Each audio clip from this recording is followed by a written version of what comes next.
Welcome, welcome, welcome, everyone, to another wonderful day with another wonderful podcast with another wonderful lady called, and I'm going to try to attack this one, Barb Nangle. Yes.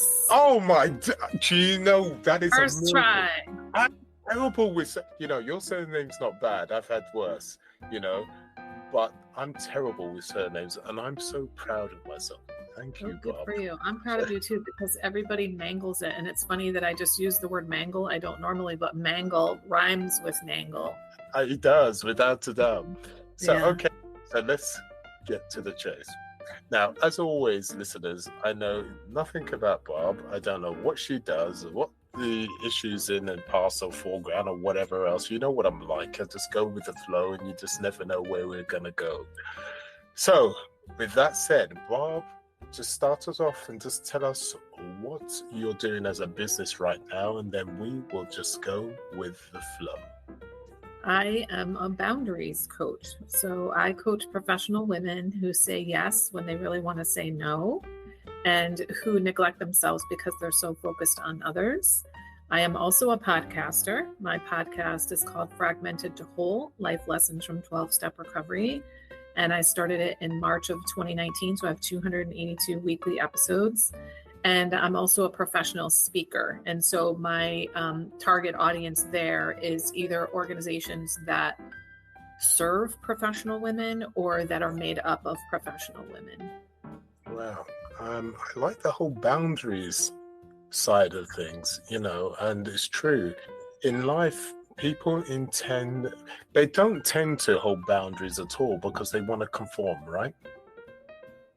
Well, I think it's true of everybody, but especially women, because we're raised to be nice and good and helpful and not make waves. And, it feels like I was afraid that people would think I was a bad person if I said no, or that they would think I was unhelpful. And I was so focused on what other people thought that I did not give a care to what I thought about me. And it was actually the shift from caring so much more what other people thought to caring more what I think. And it doesn't mean I don't care at all what other people think of me. Of course I do.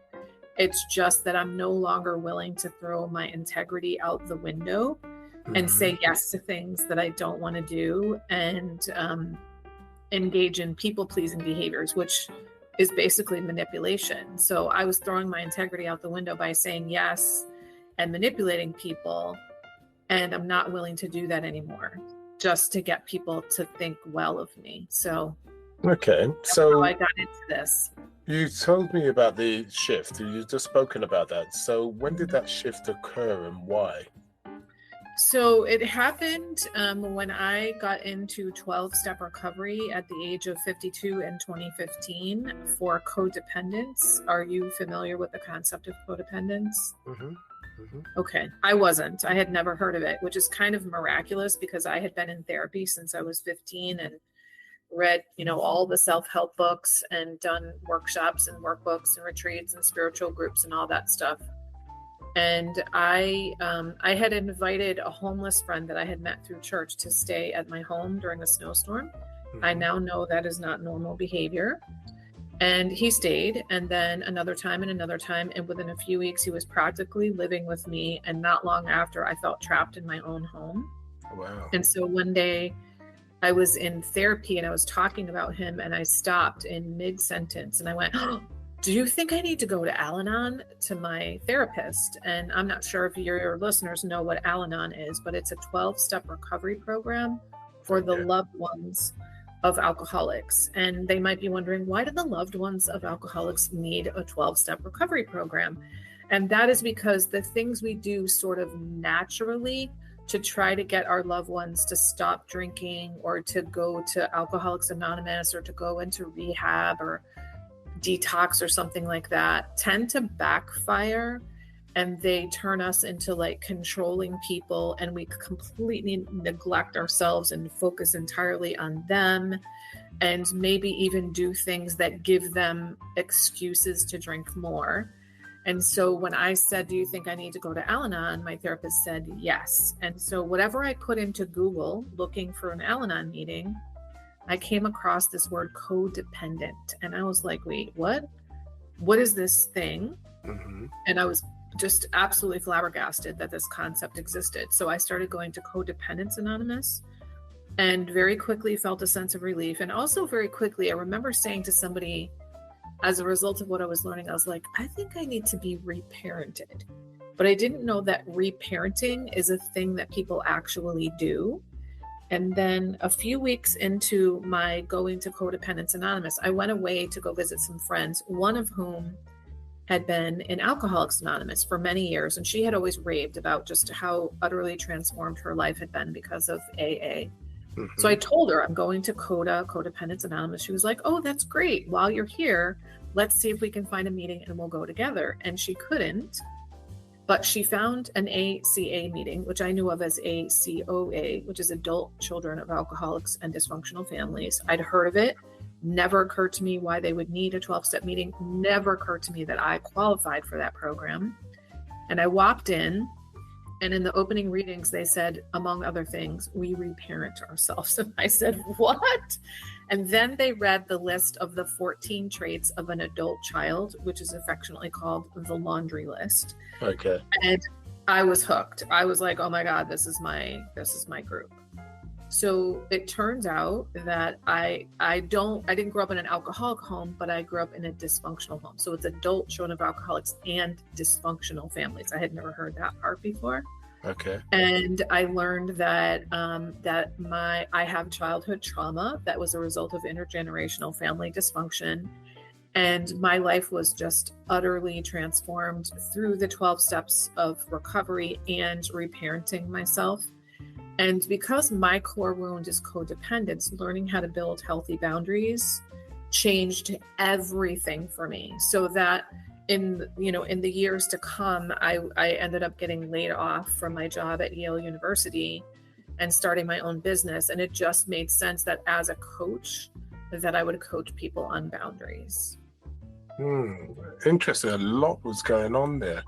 So co-parenting, what is that?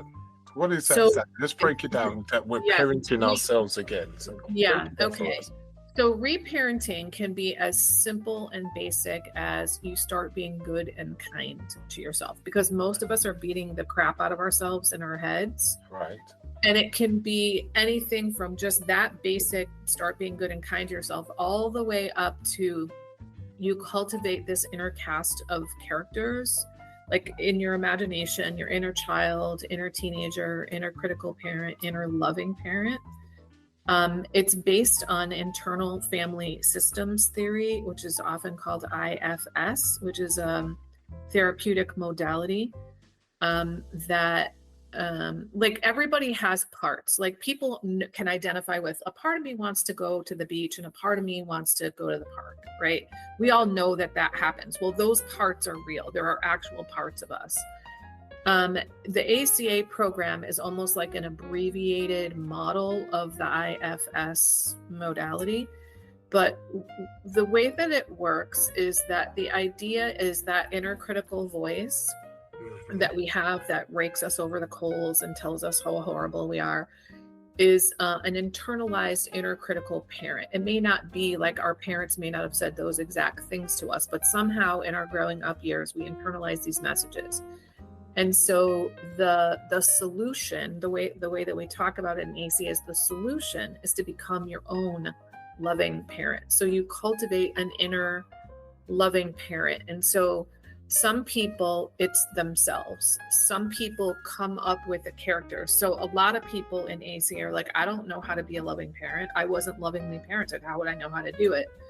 So they might pick a character from fiction or from history or a real person. So for example, one of my friends in ACA, her inner loving parents are Big Bird and Mr. Rogers. Okay. So she doesn't know how to parent, but she knows how Big Bird and Mr. Rogers would talk to her. I have another friend in ACA. His inner loving parent is Jed Clampett from the Beverly Hillbillies show from like the 60s. And he grew up in a really violent home, and he said, I need my inner loving parent to have a shotgun because I grew up in a violent home. So it could be like whatever you need to feel protected and safe and loved. And so the idea when you become your own loving parent is that as this inner character, whether it's you or one of these imaginary characters, as their presence becomes more and more known, then the inner critical parent sort of backs off, because even though they're being mean to you, ultimately what they're trying to do is protect you. They're doing it in a kind of a crappy way. Yeah. And then when that happens, your innocent inner child, now that there's a loving adult, feels free to sort of come out from hiding and share like the pain and the fear that they weren't able to express as a child. And it's really amazing. I would say for the first 8 years that I was in ACA, Eli, I dabbled in reparenting. And last year in January, I was listening to an episode of the Adult Child podcast. Okay. And she had Susan Anderson. I guess she's a trauma expert. And she made a couple of recommendations: make consistent conscious contact with your inner child and make tiny little promises to them that you'll keep. And I said, you know what, I'm going to try it. And I cannot believe what happened. It just, I was aware that I had an inner child. That was about as far as it went. But spending consistent time just for the heck of it, not because something bad was happening. You know what they say, you want to build a relationship with somebody, spend time with them. Well, I was spending time with my inner child. And the way that I knew how to make a connection up until then was to do non-dominant handwriting. Have you ever heard of this technique before? Never heard of it whatsoever. Yeah. So the idea is that as an adult, you use your dominant, like I'm right-handed. So my dominant hand is my right hand. I write something to my inner child, and then I take my non-dominant hand, my left hand, and maybe even use like a crayon or something a kid would write with and respond with a non-dominant hand. I don't know how it works. I also don't know how electricity works. I don't need to. I just know that it does. Somehow, writing with your non-dominant hand taps into this part of you. And so in the beginning, that's what I was doing. But when I started doing it 3 times, like making sure I did it 3 times a week, I eventually didn't need to do the handwriting to connect. I could just close my eyes and see her. Her was basically little me, and have conversations with her. And it's turned, eventually I had this inner teenager come online, and then an inner critical parent, which I never really identified with that as a personified character. And what has happened for me in terms of my healing in the last 1.5 years since I've been doing this work is just absolutely phenomenal. I feel like my DNA has changed. I feel like I've changed my past. It's absolutely incredible. That sounds amazing. I really like the idea, because I did think to myself, well, how are you going to connect with your inner child? I'm sure plenty of listeners out there want to know that. And obviously you've described that with the hand. So the dominant hand is the inner child, and then the weaker hand is or is it the opposite? It's the opposite. So the dominant hand is the adult, and the non-dominant hand is the inner child. I see. And just by using that, it helped you tenfold. And then obviously you had the skill set where you didn't have to do that. Something in your head, you was able to communicate either way. Is there a special technique mentally you've got to do, or you can just do it? So in the beginning, like when you first start doing it, you want to act like you're interacting with a little child. You're not going to go in and go, what's your major trauma? You're going to be like, hi, how are you? And then you start very gently and very basically. Yeah. And then you kind of quote, get to know each other. Then you can ask what's troubling you? Or is there anything on your mind? Or anything you want me to know? So before last year, when I made a commitment to myself that I was going to make this consistent conscious contact, I maybe did this non-dominant handwriting in the previous 8 years, maybe 10 times. And I either did it when I was at a workshop learning how to do it, or when something really bad was happening and I felt like I needed to tap into my inner child. And I would say probably 70% of the time, something came up that I wasn't aware of, something that was clearly in my subconscious somewhere. but I wasn't aware of it, but it came through. So I could tell that there was something here, but I only knew how to connect doing the non-dominant handwriting. Then when I started connecting 3 days a week, just for the heck of it, and I'm talking like not even 5 minutes, like we're not talking hours here. We're talking like 5 minutes, Monday, Wednesday, Friday night. I did it. And I just checked in just for the heck of it.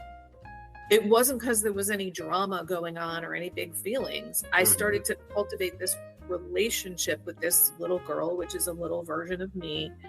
And then I started to be able to just close my eyes and see her without doing the handwriting. And then eventually, like now, I don't even have to close my eyes. I can just sort of check in. And it's, I mean, the thing is, there are going to be people who are listening to this that think I'm crazy. I don't care because I'm healing. So think I'm crazy all you want. Yeah. I'm healing. You know, and so I'll just give you a couple like cute little interesting things. Okay. She started popping up with all these different outfits on.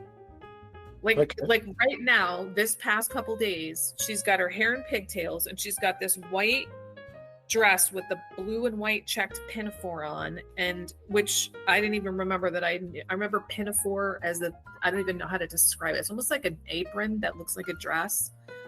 We had those when I was little, and white tights and black patent leather shoes. One time she was wearing like the classic Catholic schoolgirl plaid outfit, which is not something I ever wore or would wear, but whatever. I mean, that's what she wants.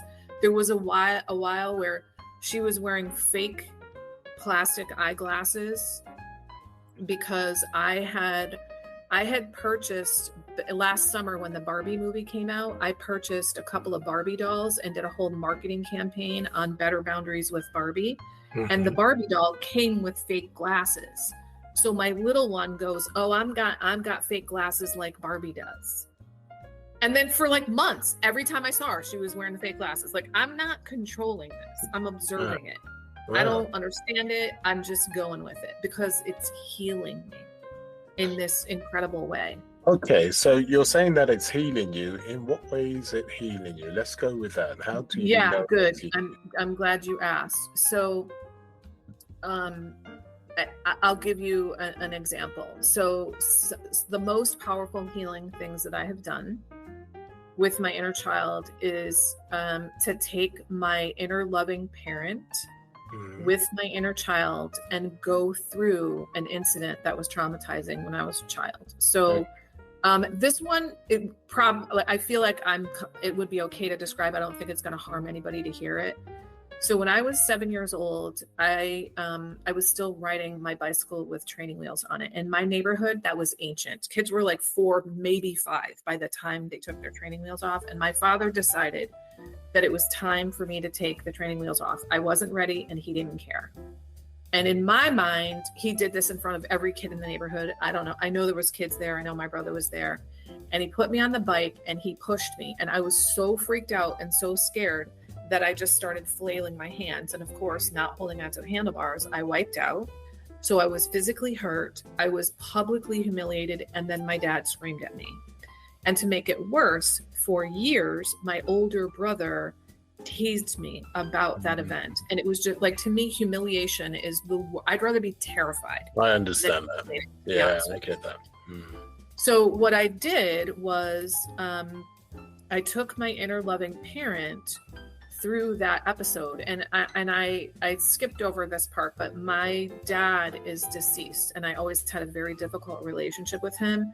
But based on some other things outside of my reparenting work, I've made this connection with this loving version of my dad, and he is now one of my inner loving parents. So what I did was I took this new loving version of dad and we went through that whole scenario again. So he came up to me and he said, "Listen, I know you think that you're not ready to ride a bike without training wheels, but I think you are.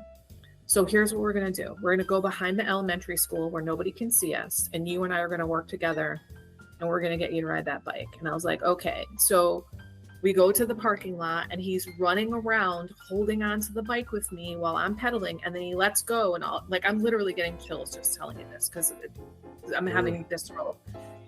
And I was like, oh my God, I can ride my bike. I can ride my bike. I can ride my bike. So I got to have the joy of learning to ride a bike. My dad got to have the joy of parenting his little girl into believing in herself in a way that he knew she could do. Yeah. And then he goes, listen, I have an idea. Let's go home and surprise all the kids in the neighborhood and show them that you know how to ride a bike. So we go home and he calls all the neighborhood kids and he goes, watch this. And so I got to ride my bike like a big girl in front of all the kids in the neighborhood. And I got to tell you, this is what I said. I feel like it changed my past. It changed my DNA. It changed my relationship with my father. It changed my relationship with myself. It changed my relationship with my brother. It changed my relationship with all those kids in the neighborhood. And if that is not healing, I don't know what is. And that's one episode I've done that with. And I did that twice, actually. I went through that twice, not at the same time. Yeah. No, that's massive. I'm in awe of that situation because basically you're rewriting your book. Mm-hmm. You're rewriting your story. So the things that people really struggle for year in, year out, because it's so-called set in stone, you've rewritten your book.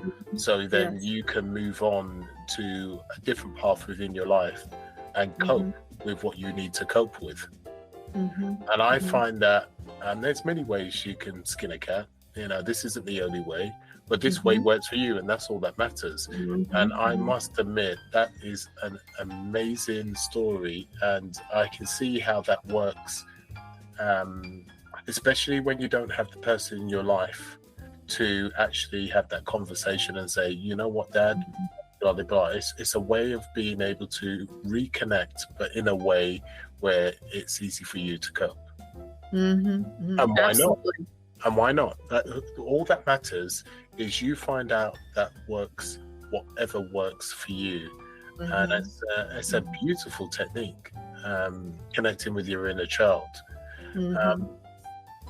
All right, saying that, what other traumas have you had to use this or other techniques for? We briefly spoke earlier on, and you said that you've recently discovered something. So let's go with that. So what else is happening? Well, I, if you don't mind, I'd like to take a moment to talk about trauma in general, because I didn't know that I had trauma. Let's do that. I didn't understand. So what I hear now is people say there's big T trauma, which is like the blunt trauma that most people think of. War veterans, people that were in a hurricane, somebody was attacked. Okay, like we know that that's trauma. What I had is what is often referred to as little T trauma or relational trauma. So it comes from I call it like the drip, drip, drip of emotional invalidation, neglect, gaslighting, that sort of thing.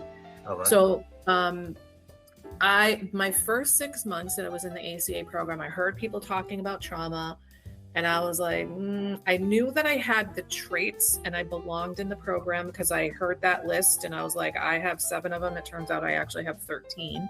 But I was in denial about many of them. And I kept hearing this stuff about trauma. And I was like, now, when I was 17, and again, when I was 18, my dad tried to strangle me. And I knew that that was traumatizing, but I didn't understand that as trauma.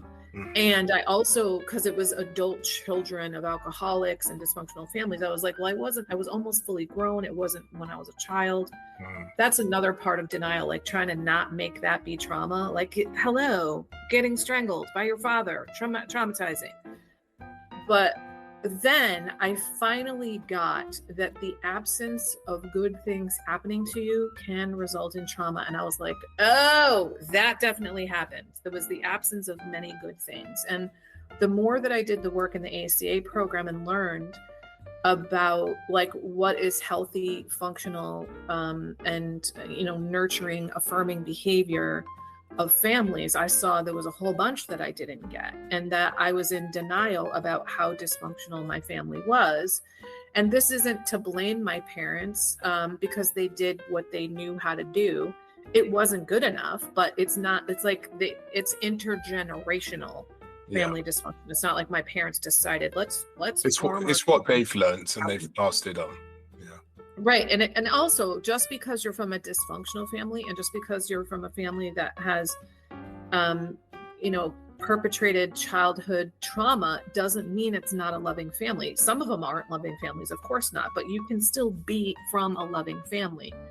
So grappling with making sense of all this was hard for me in the very beginning. So after the first 6 months, I was like, oh, I get it. The absence of good things. So I would say for me, it was primarily emotional invalidation, like not being able to feel my feelings. So one of the worst things that my father said to me repeatedly when I was a kid was, for me, this was one of the worst things. Do you want me to give you a reason to cry? And when you're little, you're so concrete. You can't think abstractly. So I was like, wait, what? I am crying. Like, what do you mean I don't have? So like my adult is telling me I don't have a reason to cry, but I feel like crying. And so it's really kind of crazy making. Yeah. Like he's invalidating my feelings. And then when that happens over and over and over again, you're finally like, oh, I guess I'm not supposed to be feeling this. So then our feelings get all kind of warped and that sort of thing. And you can't really have a high quality life when you're not feeling your feelings, because the feeling is like the language of humans. It's like, this is how we know, what's okay and what's not okay. And this is actually where the boundaries come in, because people that grow up with trauma typically do not have healthy boundaries, because they don't know where they end and other people begin. Yeah. Because, this stuff happens when you're so little that you're like, I need them to be pleased because I don't want to die. Like kids aren't thinking those thoughts, but they know, like in the animal world, baby animals understand if the big animals are not around, I'm going to die. We're ultimately animals. We know if the big animals are not around, we're going to die. So I have to make sure that my parents don't leave me. So that means when my dad says don't cry, then I don't cry. Mm-hmm. And another thing that happened, which I didn't understand for years, is gaslighting. So this may seem mundane to some people, but it's not. My mom secretly smoked cigarettes and lied about it. And we knew, and we all pretended that it wasn't happening. And then one time, I don't remember how old I was maybe like 10 or 12. We went on a road trip without my dad, and the first rest stop, she said, I have something to tell you kids, I've started smoking again. Because we knew that she smoked as a young woman and when she married my dad, and my dad hated smoking. Yeah. So she smoked on the trip, and when we came home, she went back in the closet smoking, and we never discussed it. That is crazy making. That may sound like it's not that big of a deal, but we were colluding with our mom on this secret. Yeah, Secrets, no, I get that. Like one of the things that we say in recovery is we're as sick as our secrets. And then one time, I don't even remember the timeline on this, but I'm pretty sure this was after that. My brother went to go into my mother's bedroom, and she used to smoke in the bathroom off of their bedroom. And he said, it smells like smoke in here. And she said, no, it doesn't. That's the bathroom spray. Now, we all know that it's smoke, but she's telling us it's bathroom spray.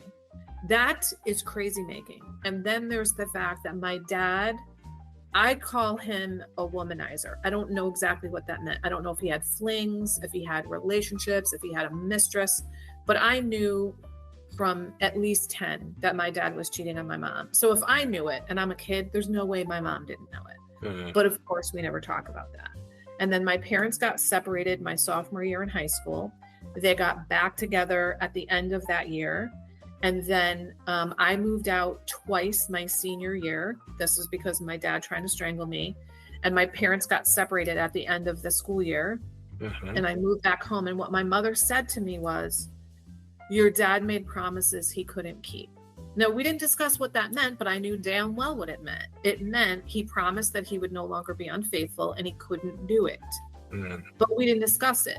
So this not discussing things that everybody knows is actually happening is very corrupting, especially to a child. Yeah. Because forming our understanding of how the world works. Yeah. And we're getting a warped understanding of how it works. So we don't know how to communicate directly and clearly with other people because that's not what we experienced. And in fact, when I met people who communicated very clearly and directly, I thought they were rude. And I sometimes, like now that I have healthy boundaries, a huge part of learning how to build healthy boundaries is learning how to communicate in an empowered way where you're very clearly and directly communicating with people in a polite way. Sometimes, you know, if someone's being a jerk, sometimes you have to be a jerk to them, but most of the time you don't. But I learned how to do it from building boundaries. And there are some people who sometimes think that I'm rude because I come right out and say that doesn't work for me. Whereas in the past, I wouldn't say anything. I would just make it work for me. And then I would feel all the crappy feelings and be resentful of you for not understanding that I didn't really want to do that, but I didn't say anything, but you should know that. You know, that same kind of thing that happened in my family where, you know, people are reading each other's minds and figuring out like, what do we talk about and not talk about? So like all of that stuff results in this relational trauma that I'm talking about. And the thing about trauma is that it's in ourselves. It's not just in our psyche. It's not just in our emotions. It's in our bodies. And so there's a lot that goes into trauma recovery, and the ACA program, it's a trauma recovery program where you reparent yourself and you use the 12 steps to recover. So it's got all kinds of amazing things. And for me, the 12 steps are where it's at because, you know, like I said earlier, I had done all of this self-help work that just barely scratched the surface of the iceberg of my life. And I got into ACA and it melted the iceberg. And I think part of it is the 12 steps are magic and, well, they're not really magic, they're spiritual. And the trauma recovery work is magic. And so paired together. And so this is why I started my podcast, because I want all of that wisdom that's in 12-step recovery to make its way out into the world to other people. Because I was in my 50s when all this like came to light, and I've been trying my entire life to grow and change and live a high quality life, and it just wasn't happening. Okay, let's talk about the boundaries side of things. So obviously with all this trauma, and you've gone into great detail regarding the trauma in your childhood and etc. But I take it through the years of you being a child, you lacked the boundaries. Correct. And you lacked boundaries for a very long time. So when did you realize that this was an issue and it was due to boundaries? You obviously had to go through a process. So what happened within your life when you thought, this is ridiculous, this can't go on for any longer? Because what was so that it was the hitting the codependent bottom with the homeless friend and then getting into 12-step recovery.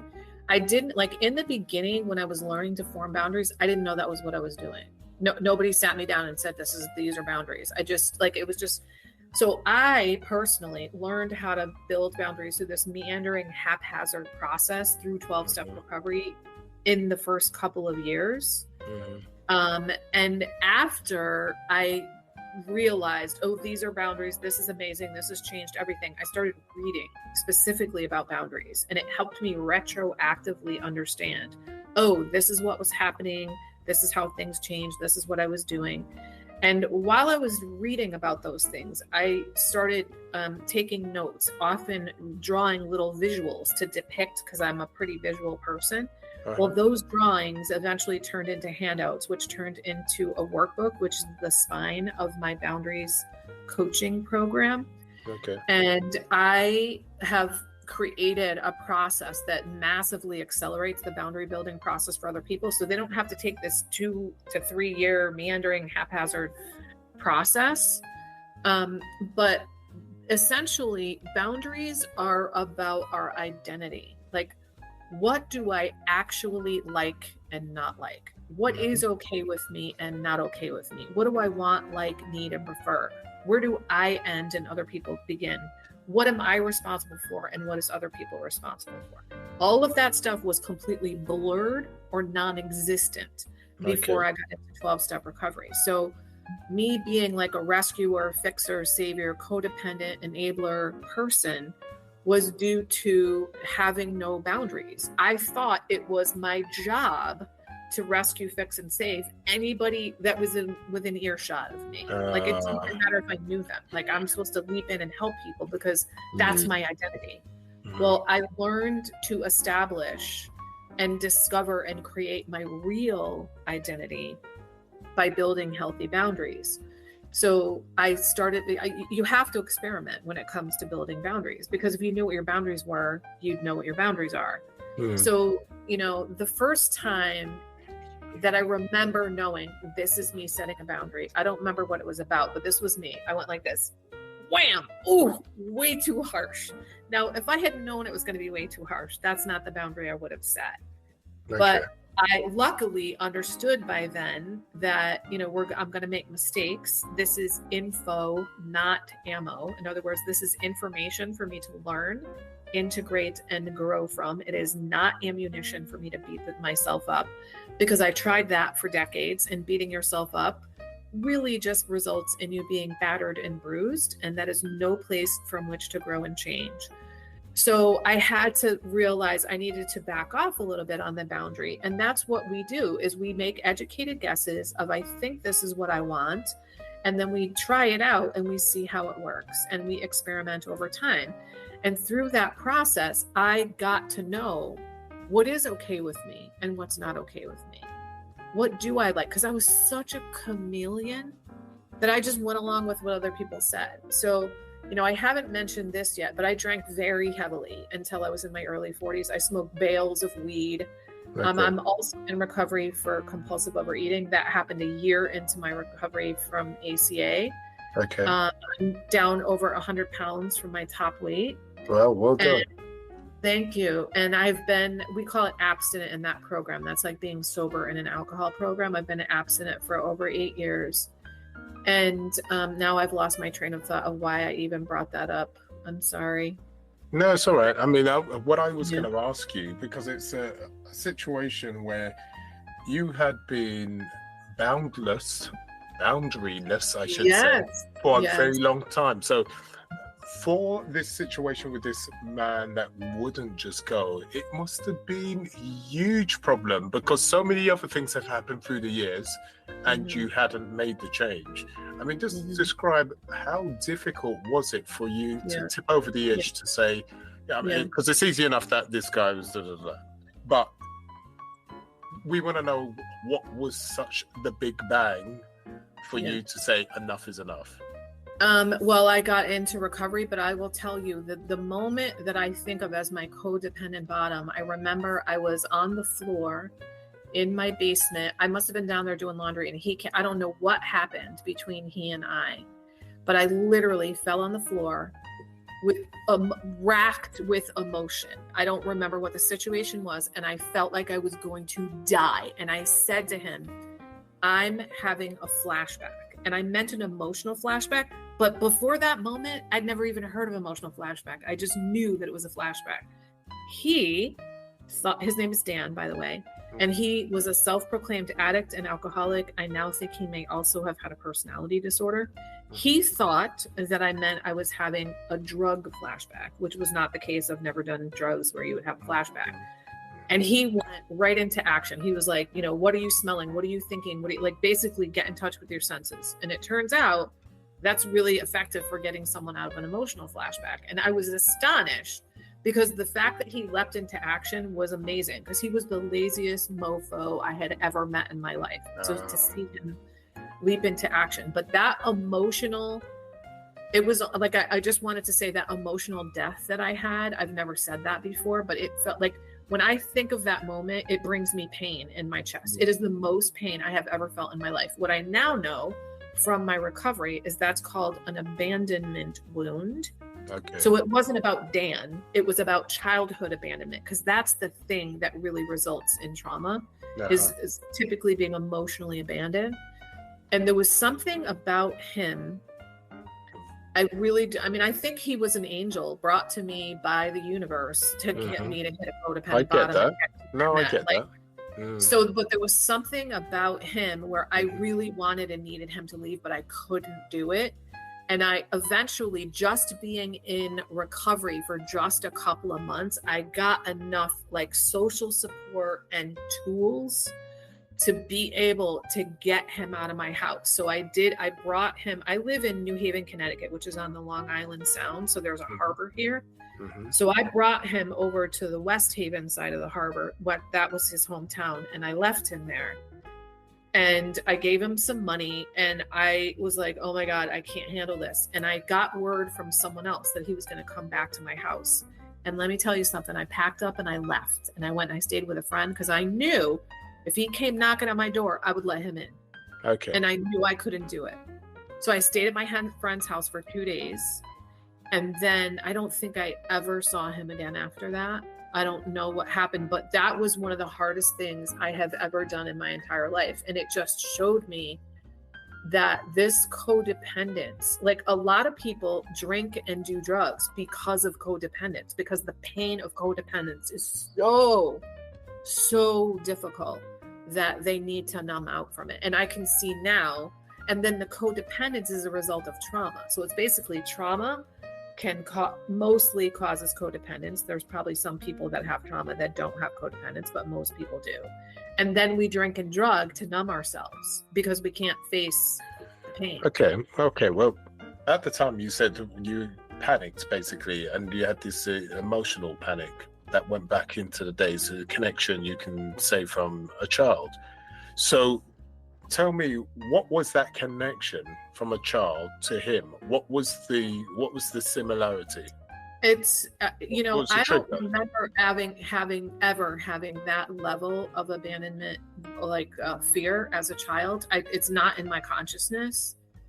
But based on the work that I've done and all the things that I've learned over the years, that I'm very clear that was a trauma response. Yeah. And it was triggering an abandonment wound for me. And there's a piece of literature in the ACA program that calls that a soul wound. And that is my experience. It was painful at the level of my soul. Well, he came at the right time. And most people, listeners, yes, some of you would be saying, what are you talking about? No, he came at the right time because she made the changes she needed to make. Agreed. In her life. Absolutely. The pain had to be... The thing is, you went through a lot of pain within your life, a huge amount of pain with your life. But unfortunately, the pain wasn't strong enough for you to make the changes you needed Precisely. to make. So a lot of people would have heard you saying he was an angel sent, and they would have thought, what are you talking about? He's an angel. He's an angel because you was able to change your life, to move on from the chains of your life that you had been in for so long. And just by feeling that huge amount of pain at that moment, you were able to make the right triggers to actually go forward and live the second stage, the right stage of your life, to improve your life in such a positive way. Listening to your story has been amazing. And to be honest, I'm usually a chatter, and usually I would speak more within the podcast, but it was interesting hearing your journey, and then hearing how that particular point, and the reason why I speak about this is there's many listeners here that are going through difficulties and they don't know why they can't make the change. Why do they keep on doing the same thing, etc., etc.? And just like most people will say, listeners, you are on your journey. No one can tell you when or how things are going to change. But the point is, it will change, and you've just got to be patient. You will find your path. You may be listening to this beautiful lady, and you may try what she's doing, and it may not work, and that is fine. It happens differently for everybody, but just adhere that every time you listen on my podcast, you're listening to successful people, but before they were successful, they still had to go through the process. Right. Every podcast you've heard, listeners, is completely different. They do completely different jobs, they took completely different paths, and they had a completely different way of solving their problem. So you are also in this situation where you're on your journey. Just hold in there, just hold on, but just keep on listening and asking and discovering about yourself. You will get there. Sorry, it seems like all the listening I've done, I've just had to be desperate to say something. And I've said it for a long time. Does that make sense, what I've just said? Do you? Absolutely. And I appreciate you giving me space to share. I have shared much more deeply here than I guest on podcasts all the time.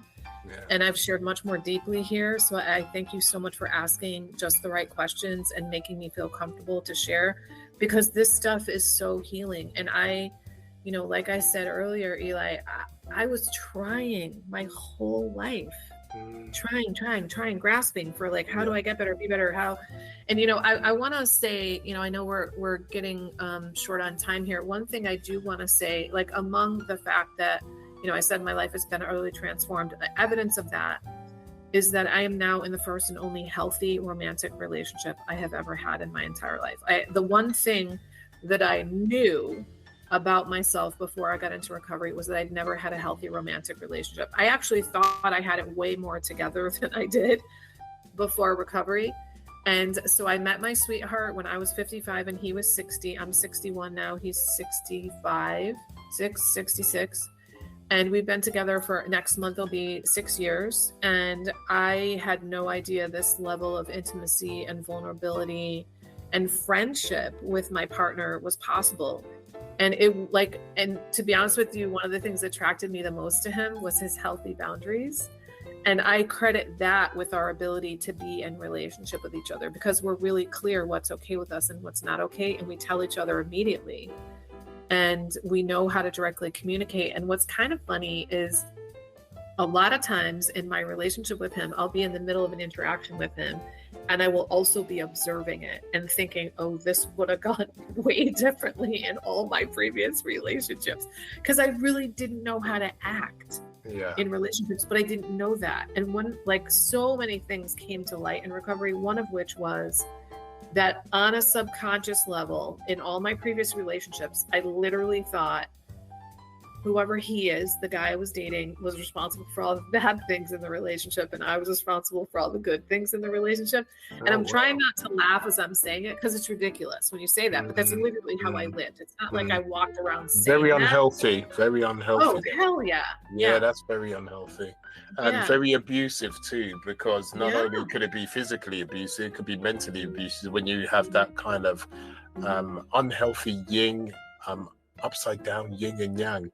And the reason why you're in a beautiful relationship now is because you've learned to accept you for who you really should be and who you really are.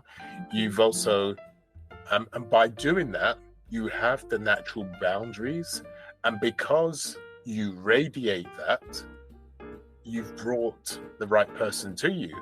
Now, if you hadn't have had the angel that came to you that made you feel the pain, you would have been radiating the same thing over and over again. But this is what I say to the listeners. Listeners, it's very important to accept yourself for who you are. And if you can't, and this is a relationship between you and you, not you and your partner or you or your friend. I'm talking about the relationship between you and you. If you can accept the relationship between you and you, then when you radiate and have relationships when you go out, you'll have beautiful relationships, because you're not pretending to be somebody else or something else. Right. And then you will get something else because you are radiating something else. You have to be comfortable with you and be you, and you will get beauty coming back, because you're a beautiful person at the end of the day. Does that make sense? Yeah, absolutely. And I would say for me, the process of me getting to that beautiful version of me was building healthy boundaries. Like I got to know myself. And, I always felt like I had high self-esteem. No, I didn't. And I did not love myself. I did not feel worthy. I knew I didn't trust myself. And as a result of building, when I look back, I'm like, how did I grow to love myself? How did I grow to feel worthy? How did I grow to trust myself? It was literally the boundary building process. And those are some of the many, many reasons I decided to become a boundaries coach, because I want those changes for other people.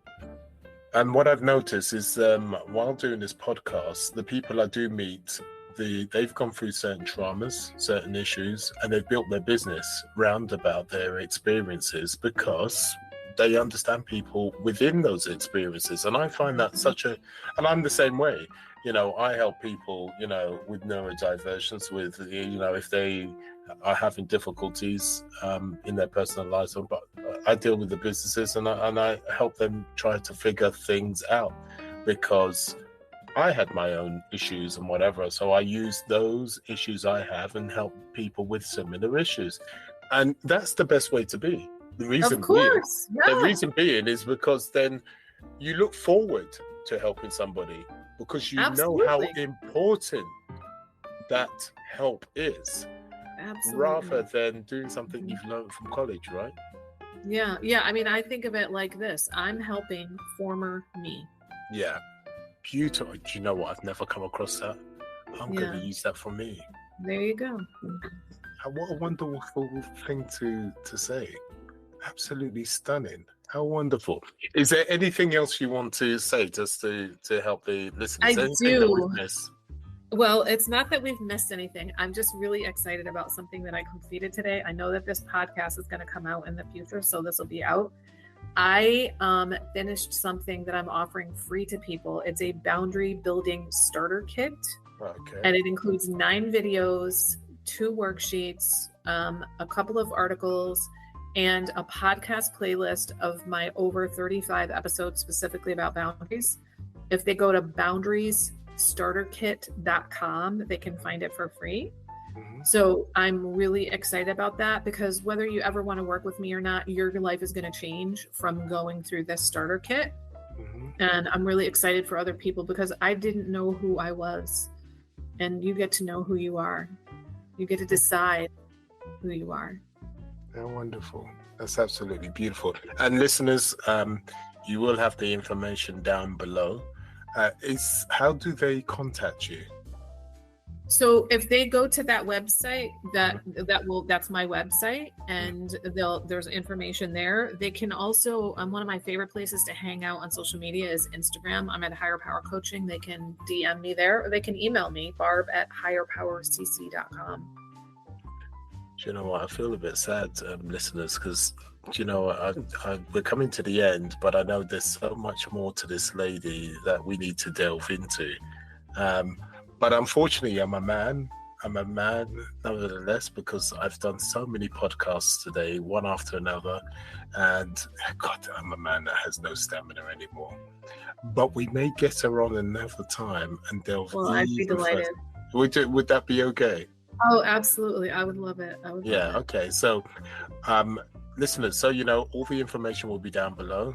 You'll have everything, so you can easily connect with her with the boundaries. If that resonates with you, if something feels like, that seems to make sense, then go to the link, as she said, or contact her directly and have that one-to-one connection with her. And you just never know. If you don't ask, you never know. But thank you for coming on and helping. Thank you so much. It's been a pleasure, and I really do appreciate you. But in the meantime, listeners, what I will say is, until the next time, sayonara.